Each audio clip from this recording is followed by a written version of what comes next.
नमस्ते मित्रों, स्वागत है आप सभी का। मौसम हब में 13 नवंबर आ गई है और अब हम देख रहे हैं कि यहाँ पे जो पश्चिमी हवाएं बहुत तेज़ी से चल रही है। टेम्परेचर काफ़ी तेज़ी से गिर रहे हैं, खास करके छत्तीसगढ़, मध्य प्रदेश। यहाँ पे तो शीतलहर की जो चेतावनी भी दी हुई है।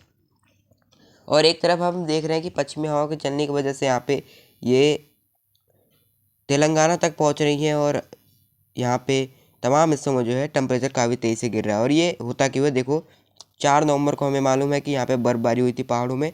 तो जब पहाड़ों में बर्फ़बारी हुई थी तो उसके बाद जो हवाएं चलती है पश्चिम की, तो अपने साथ पहाड़ों की ठंडक लेके आती हैं और टेम्परेचर को बहुत तेज़ी से गिराती हैं। और कोहरे की बात करें तो कोहरा तो अभी नहीं दिख रहा है, क्योंकि ना हमें कोई वेस्टर्न डिस्टर्बेंस नज़र आ रहा है, कोई भी मतलब नमी वाली चीज़ नज़र नहीं आ रही जिससे हमें नमी नज़र आए उत्तर भारत में। और कोहरा तब होता है जब नमी इकट्ठी होती है, कहीं पे नमी होती है, और जब ज़मीन ठंडी होती है तो फिर वो नमी जो है हमें कोहरे के रूप में दिखाई देती है। लेकिन अभी नमी यहाँ पे नहीं है। जब वेस्टर्न डिस्टर्बेंस आएगा, मैदानों में बारिश होगी, तो ज़मीन में मॉइस्चर होगा, तब यहाँ पे कोहरा होगा, जब ज़मीन ठंडी होगी। लेकिन अभी ऐसी उम्मीद नहीं है यहाँ पे, क्योंकि अभी नमी यहाँ पे नज़र नहीं आ रही है। और एक जो है हमें अभी बंगाल की खाड़ी में अभी एक सिस्टम बना है, एक साइक्लोन सर्कुलेशन बनेगा। ये अभी देखो बारिश देगा। 17 तारीख तक यहाँ पे बारिश बढ़ेगी। 17 तारीख के बाद यहाँ पे बारिश ही बारिश है, यानी कि एक बार फिर से अब नॉर्थ ईस्ट मानसून जो है वो सक्रिय होने वाला है। तो एक जो उसके बाद फिर 21, 22 और 23 तारीख को हो सकता है यहाँ पे मूसलाधार बारिश हो तमिलनाडु और केरला में। उसकी हम बात करेंगे, क्योंकि अभी उसके बारे में कहना जल्दबाजी होगी। उस सिस्टम का इंडायरेक्शन कहाँ पे रहेगा, लेकिन लग ऐसा रहा है कि यहाँ पे सिस्टम बनेगा तो तमिलनाडु केरला में 20, 21 और 22 तारीख को मूसलाधार बारिश हो सकती है। वो सिस्टम थाईलैंड में बनेगा और थाईलैंड से फिर आगे बढ़ेगा, इस तरह से आएगा। तो यहाँ पे अगर हम ये देखें तो एक साइक्लोनिक सर्कुलेशन यहाँ पे बांग्लादेश के ऊपर भी बना हुआ है, और इधर कोहरा जो है आपको इधर ही नज़र आ रहा होगा, पूर्वोत्तर भारत के आसपास। पूर्वोत्तर भारत में अगर आप होंगे तो आप देख रहे होंगे सुबह शाम कोहरा कोहरा वहाँ से जैसा नज़र आ रहा होगा, लेकिन ज़्यादा घना अभी नहीं है। और थोड़ी एक्टिविटी आप 13 तारीख को आज यहाँ पे अरुणाचल प्रदेश में भी आपने देखी होगी, क्योंकि यहाँ पे बादल बने हैं थोड़े से, बौछारें भी पड़ सकती हैं, मतलब पड़ी होगी। और तमिलनाडु केरला में तो बारिश जारी है और आने वाले दिनों में भी जारी रहेगा। तो आइए देख लेते हैं अगले 24 घंटों में सभी मौसमी सिस्टम के प्रभाव से कैसा मौसम रहेगा। अगले 24 घंटों में यानी 14 नवंबर को आप देखोगे कि यहाँ पे जो बारिश की गतिविधियाँ हैं वो बिल्कुल भी नहीं दिखेंगी, कहीं भी आपको नहीं दिखेंगी। गिलगित बाल्टिस्तान, लद्दाख, जम्मू कश्मीर, हिमाचल, उत्तराखंड में साफ़ और शुष्क और ड्राई मौसम रहेगा और ठंडा रहेगा। दिन के समय धूप निकलेगी, खिली रहेगी, क्योंकि पश्चिमी हवाएं चल रही है और ठंडक यहाँ बनी रहेगी।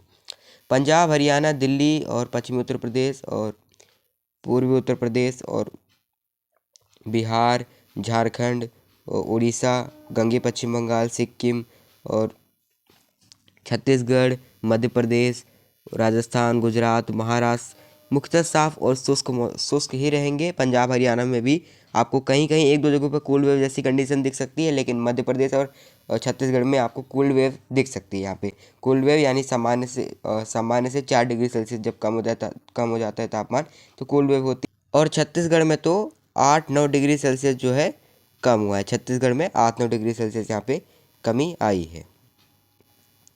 तो यहाँ पे इन जगहों पे आप शीतलहर देख सकते हो। और पूर्वोत्तर भारत में मुख्यतः साफ और शुष्क मौसम ही रहेगा, कोई वेदर एक्टिविटी यहाँ पे नहीं होगी। सिक्किम में भी कोई वेदर एक्टिविटी यहाँ पे नज़र नहीं आ रही है।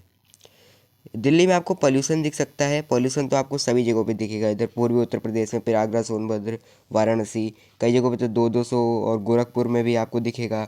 दिल्ली में तो 500 प्लस हो रहा है कई जगहों पे। तो मतलब बहुत ही पुअर कंडीशन बनी है अभी पॉल्यूशन की। और नीचे की तरफ चलो तो यहाँ पे देखिए तमिलनाडु में भी बारिश की एक्टिविटी अभी कम हो गई है, बंद हो गई है। केरला में थोड़ी आपको दिख सकती है 14 तारीख को, लेकिन तमिलनाडु में वो भी नज़र नहीं आ रही है। लेकिन जल्दी यहाँ बढ़ेगी। केरला में कल बौछारें पड़ सकती है, तमिलनाडु में साफ और शुष्क मौसम के बीच बादल नज़र आ सकते हैं। अब बात कर लेते हैं 15 और 16 नवंबर को समग्र भारत में कैसा मौसम रह सकता है। 15 नवंबर को आप देखो यहाँ पे जो वेदर एक्टिविटी है आपको देख सकते हैं। यहाँ पे ज़्यादा इधर सेम वैसे ही नज़र आ रही है, लेकिन थोड़ी सी गतिविधि यहाँ पे होगी। साइक्लोनिक सर्कुलेशन का इम्पैक्ट रहेगा, जिस वजह से चेन्नई में थोड़ा सा वो बारिश बढ़ जाएगी। यहाँ पे तटों पे बारिश बढ़ेगी, साइक्लोनिक सर्कुलेशन का इम्पैक्ट रहेगा, जल्दी और बढ़ेगी। वो 21-22 तारीख को तो एक नया सिस्टम बनेगा, उसकी वजह से बारिश होगी। वो थोड़ा सा इंटेंसिफाई जो सिस्टम रह सकता है, लेकिन ये थोड़ा सा मतलब कमज़ोर है। लेकिन इसकी वजह से तमिलनाडु में तटों पे हो सकता है तमिलनाडु के मध्यम से भारी बारिश हो जाए और आंतरिक रीजन में बादल बन सकते हैं और बौछारें पड़ सकती हैं। शेष हिस्से में पश्चिमी हवाएं लगातार पहुंच रही है तो ठंडक बनी रहेगी और दिल्ली में पॉल्यूशन जारी रहेगा। एक बार आप ये पॉल्यूशन देखिए, मतलब अभी कैसा बना हुआ है पॉल्यूशन। तो यहाँ पे आप देखो पॉल्यूशन का मतलब कितना ज़्यादा अभी यहाँ पे पुअर कंडीशन बनी हुई पॉल्यूशन की। यहाँ पे देखो लखनऊ उत्तर प्रदेश में देखिए, इधर पूर्वी उत्तर प्रदेश में पॉल्यूशन बहुत ही मतलब अलर्ट सिचुएशन है यहाँ पे। और दिल्ली में तो देखो यहाँ पे मतलब रेड जोन है यहाँ पे तो पॉल्यूशन का, मतलब बहुत ही बेकार स्थिति भी पॉल्यूशन की बनी है। एयर क्वालिटी इंडेक्स बहुत ज़्यादा ख़राब है अभी यहाँ पे। लोगों को सांस लेने में दिक्कत हो रही है। उत्तर प्रदेश में भी देखिए इतना ज़्यादा पॉल्यूशन बना हुआ है, लखनऊ समेत पूर्वी उत्तर प्रदेश, इधर औरैया, कानपुर देहात, तो इन जगहों पर पॉल्यूशन की इंटेंसिटी भी बहुत ज़्यादा ख़राब है। मध्य प्रदेश में थोड़ी कम है और ये उत्तराखंड में ठीक ठाक है, लेकिन दिल्ली में देखो, दिल्ली में तो बहुत ज़्यादा हालत ख़राब है। तो ये पॉल्यूशन है और ये जारी है अभी। तो अभी आपको हाई अलर्ट मोड पे रहना चाहिए। अगर आप मास्क वोक्स लगा के चलिए, अगर आप सुबह एक्सरसाइज करते हो, बाहर निकल लो तो मास्क लगा के निकलो। सुबह के एक्सरसाइज को थोड़ा अवॉइड करो, खुले में सांस लेने में थोड़ा अवॉइड करो, मतलब कम से कम बाहर निकलो। तो जैसा कि आपने एयर क्वालिटी इंडेक्स देख ही लिया कितना अभी ख़राब सिचुएशन बना हुआ है, तो सेम ऐसी स्थिति रहेगी और मुख्यतः साफ और शुष्क मौसम रहेगा।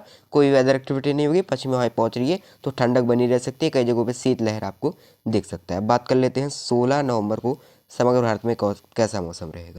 16 नवंबर को आप देखोगे कि ज़्यादा गतिविधि नहीं नज़र आएगी, लेकिन यहाँ पे जो एक सिस्टम था यहाँ पे आपको नज़र आने लगेगा। देखो यहाँ पे जो सिस्टम है बनना शुरू हो गया है थाईलैंड के ऊपर, और चेन्नई में मध्यम से भारी बारिश हो सकती है। यानी तमिलनाडु केरला में कई जगहों पे हल्के से मध्यम के साथ कुछ समय के लिए तेज़ बारिश हो सकती है और ला नीना इस साल दिख सकता है। ला नीना की ज़्यादा संभावनाएं नज़र आ रही हैं, मतलब ला नीना की कंडीशन ज़्यादा बन रही है। और देखिए थोड़ी पूर्वी हवाएं जो है नमी वाली बिहार के ऊपर भी अब यहाँ पहुँच रही हैं और यहाँ पश्चिमी हवा भी चल रही है, तो ठंडक बनी रहेगी लगातार। तो इस वीडियो में इतना ही। अभी तक आपने मेरे चैनल को सब्सक्राइब नहीं किया तो ज़रूर कर लीजिएगा और बेल आइकन पर जरूर क्लिक कीजिएगा, ताकि मेरे आने वाली वीडियो की नोटिफिकेशन आप तक सबसे पहले पहुँचे और आप मौसम की अपडेट से अपडेटेड रहे। मौसम हब में अभी के लिए इतना ही।